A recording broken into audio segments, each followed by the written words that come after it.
মানে আমি গেছি কি লিখে জানো বাড়ি, এখন আমার দ্বারা নাই মোবাইল, আমি আবার প্রথমবার মোবাইল ধারে লই গেছি। ওই সময় স্যামসাং এর একটা ওই যে Z2 সেট বেরিয়েছিল না, ওইও কিনছে।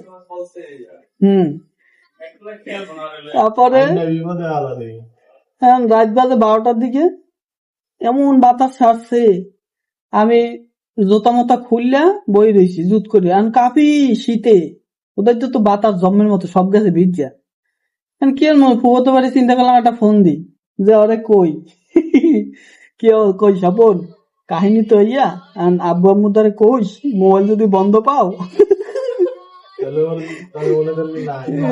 না মোটে দাম এরকম চিন্তা হয় না।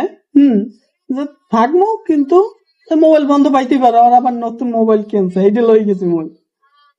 কারণ চিন্তা করলাম ও কয় তোর কি ভয় হয়? ভয় হয় না, শীতে কাঁপি বেড়া। এখন চিন্তা করছি যে পিছে যাইয়ে বই থাকি, কারণ পিছে ওরকম বোঝা যায় না, বুঝছেন? পিছনে বই থাকবো, একদিক কাই চাইলে টুপ করে একদিক নামবে চলে যাও, মানে হ্যাঁ জুত করে বই থাকবো বা যাই হরি। আমি ব্যাগের মধ্যে জামা কাপড় যা লাগিয়ে ভরে টুটিয়া আর ই করছি, জোতা তো ওই যে একজোড় আনলে হেয়া বিচে টিচে টুকু টুকু হয়েছে।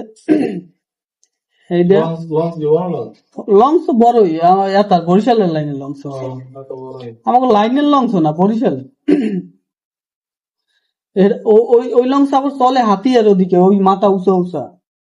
কিন্তু যাই হোক, ওই লোকেরা তো কইতেছে যে ভাই ভয় পাওয়ার কিছু নাই, ইয়া কিন্তু অনেক বড়, ইয়া হাতিয়ার ওদিক চলে, ইয়া তো কিছুই না। হ্যাঁ, মানে অনবে কার কথা, পর্দা সব উড়াই দিয়েছে, এইখানে বাতাস ওইখানে দিয়ে বাইরে, মানে ঢেউ আইলে এইখানে ঢেউ ওইখানে দিয়ে পড়ে পানি, সেটাই তো। দোতলা তো ইসলে ঢোকে, ইসলে তো সব যায় ভিজে। তারপর তো আল্লাহ হতে হতে কই যেন একটা নদীর পাড়ে, মানে চরের না আছে মাঝখানে, হেনে নিয়ে থামাই কতক্ষণ বইলে, তারপর যে কমলে টমলে এই গেছে।